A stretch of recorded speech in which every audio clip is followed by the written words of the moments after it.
할렐루야. 오늘은 가스펠 프로젝트 구약 2권 5번째 시간입니다. 오늘 저희는 광야 학교라는 주제로 출애굽기 17장 1절에서 7절의 말씀을 함께 살펴보겠습니다. 오늘 저희는 말씀을 총 4부분으로 나눠서 살펴볼 텐데요. 첫 번째는 이스라엘 백성들의 정체성, 두 번째는 하나님의 언약, 세 번째는 먹을 것과 마실 것, 그리고 마지막으로 광야 학교에 대해서 4부분으로 나눠서 살펴보겠습니다.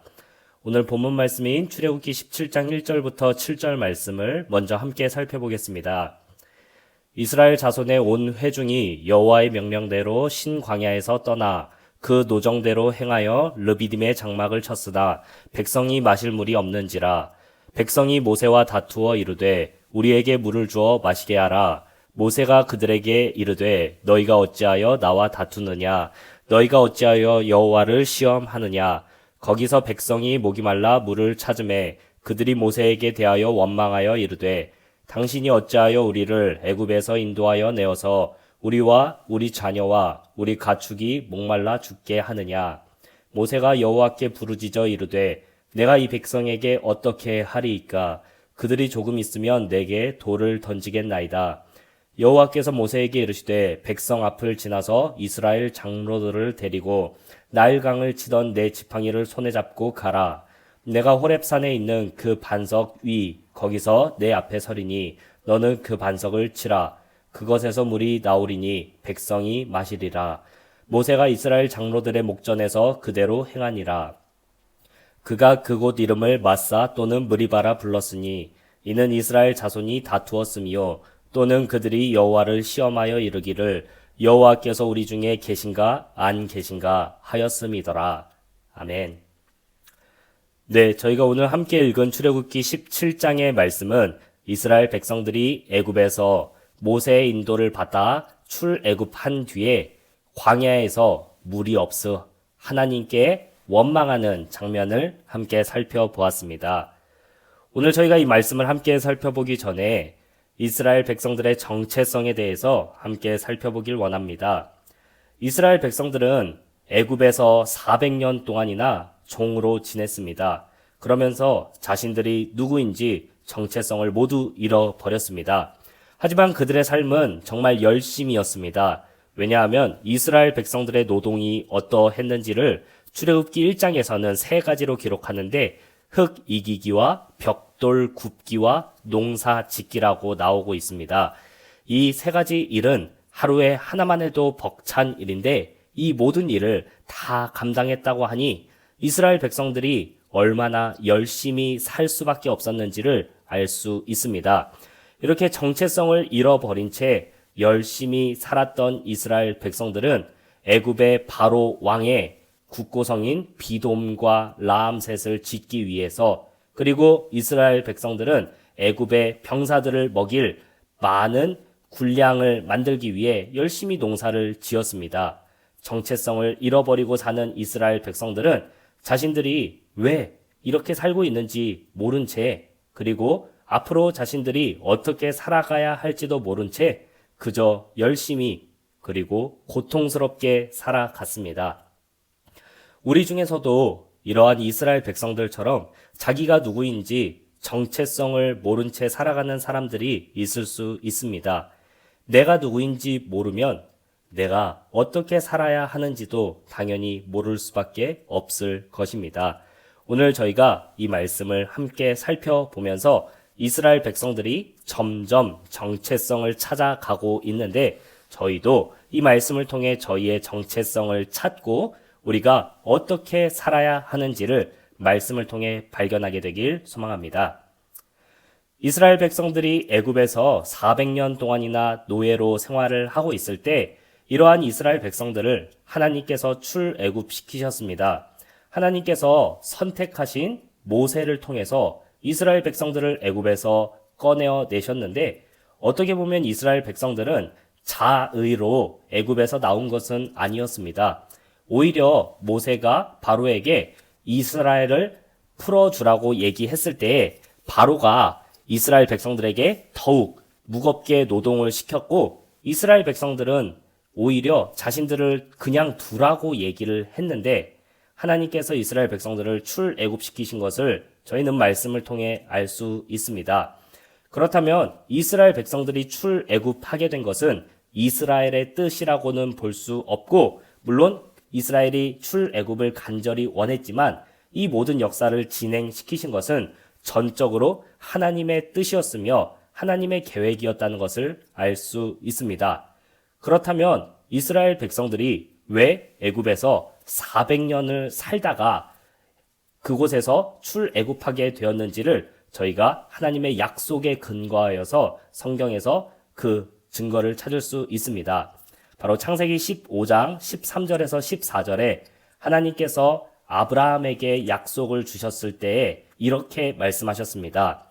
여호와께서 아브라함에게 이르시되 너는 반드시 알라 내 자손이 이방에서 객이 되어 그들을 섬기겠고 그들은 400년 동안 내 자손을 괴롭히리니 그들이 섬기는 나라를 내가 징벌할지며 그 후에 내 자손이 큰 재물을 이끌고 나오리라.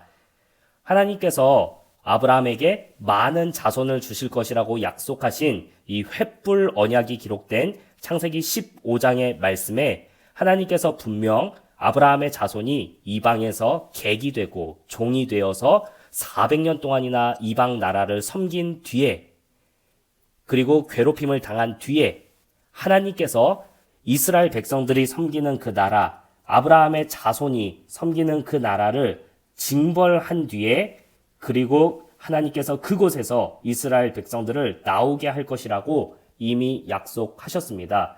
그래서 우리는 이 말씀을 보면서 하나님께서 이스라엘을 구원하신 이유, 출애굽시키신 이유는 단순히 이스라엘 백성들의 고통이나 또는 이스라엘 백성들의 뜻이 아니라 하나님의 약속대로 이스라엘 백성들을 구원하셨다는 것을 함께 살펴볼 수 있습니다.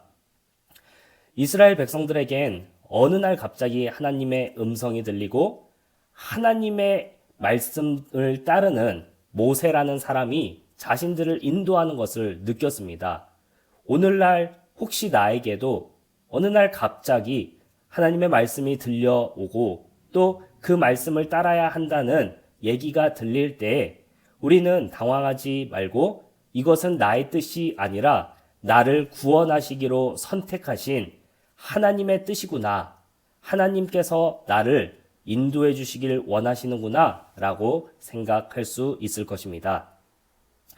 세 번째로 이스라엘 백성들이 출애굽한 뒤에 광야에 나와서 처음 마주한 문제입니다.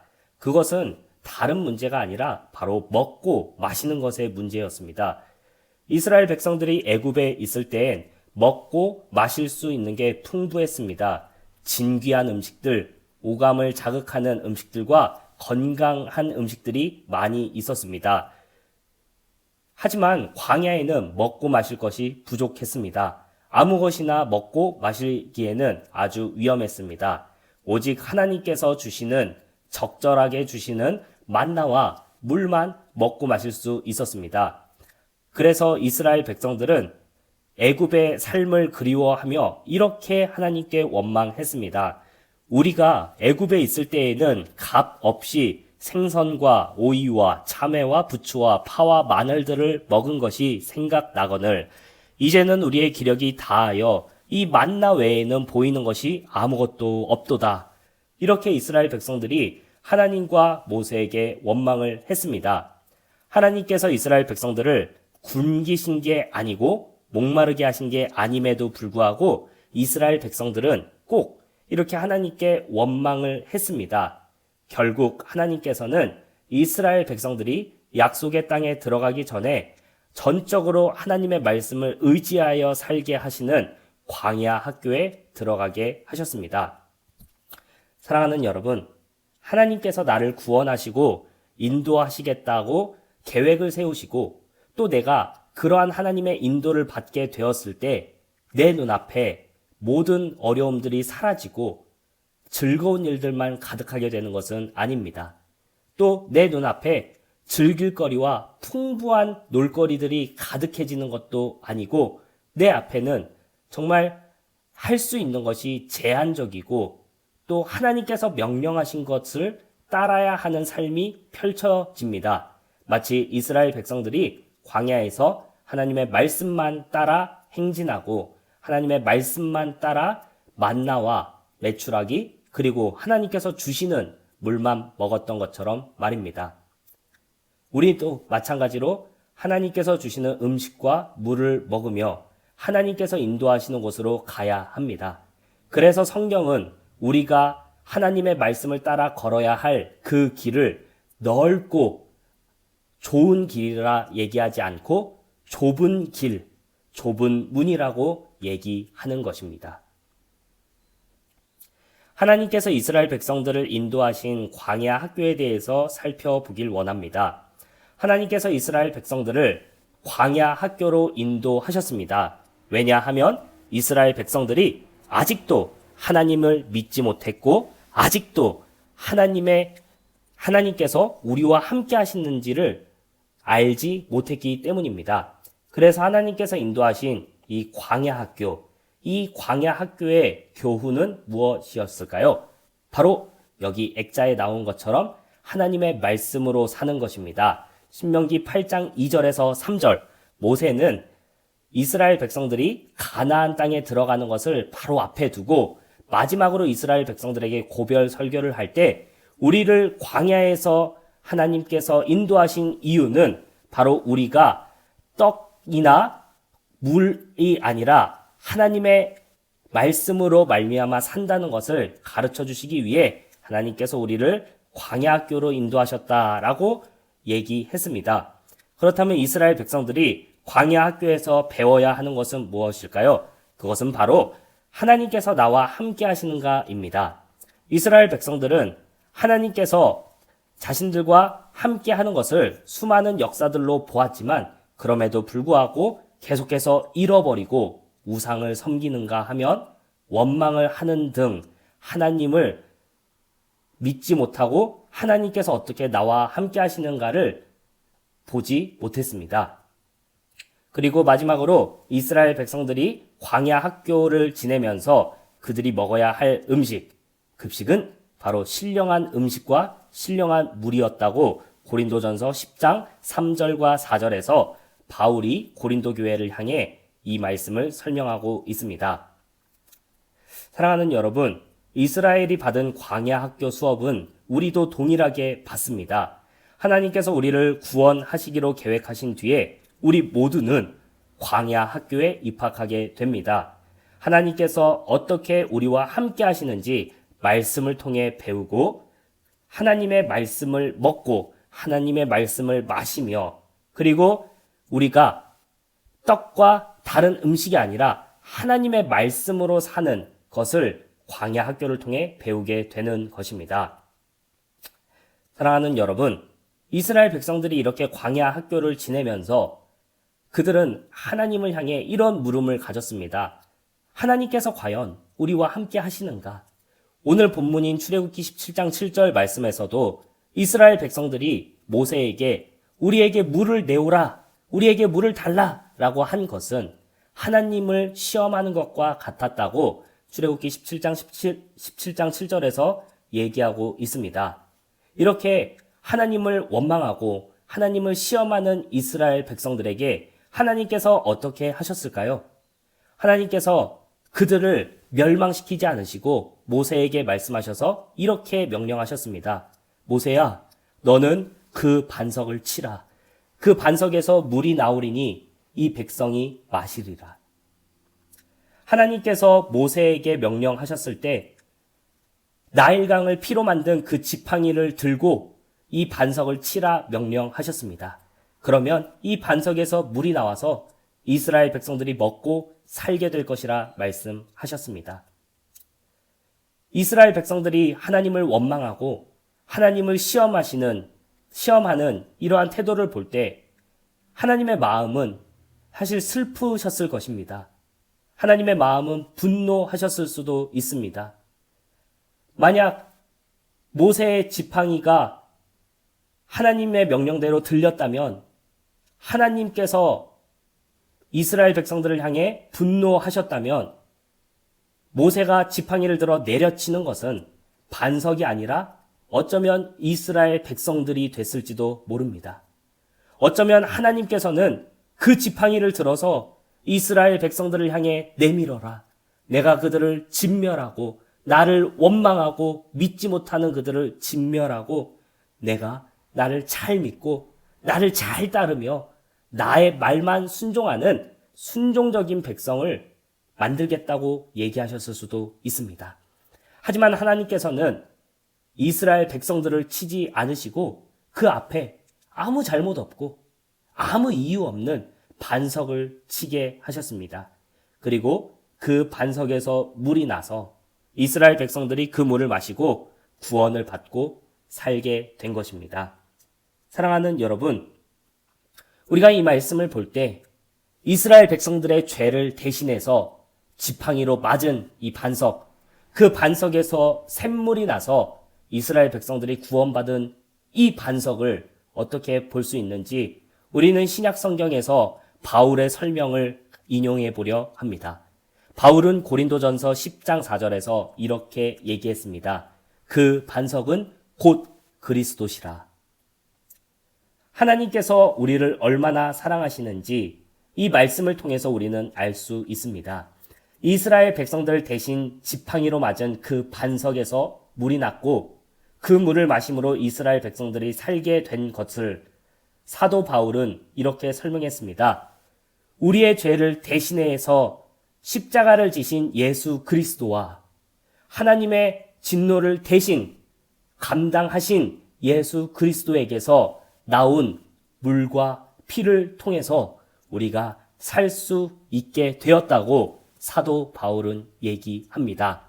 사랑하는 여러분, 우리를 위해 보내주신 예수 그리스도께서 나의 죄를, 온 세상의 죄를 지고 십자가에서 달려 돌아가셨습니다. 그리고 로마의 병사가 예수님의 옆구리를 창 끝으로 찔렀을 때 예수님의 옆구리에서는 물과 피가 쏟아져 나왔습니다.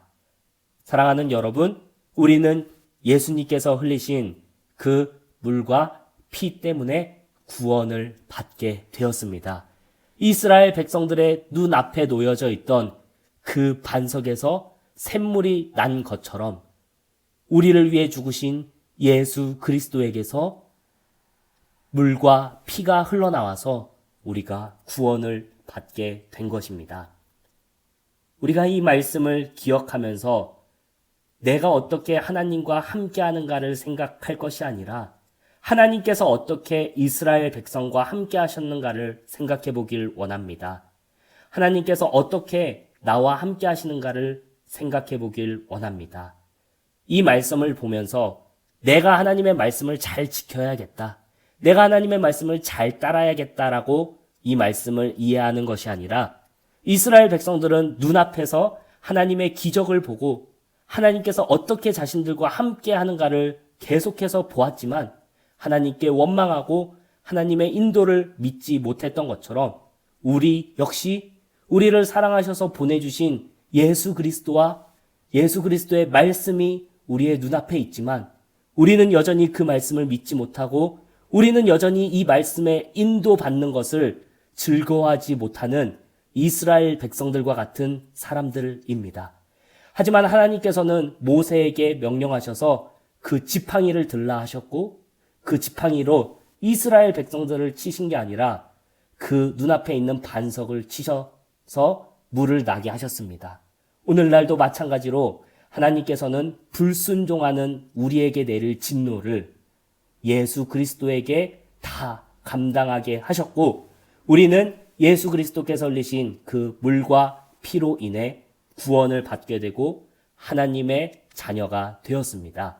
사랑하는 여러분, 따라서 이 광야 학교의 수업은 하나님의 인도를 받는 것이며 하나님을 더 사랑하는 것이며 하나님께서 우리를 얼마나 사랑하시는지를 깨닫는 것입니다.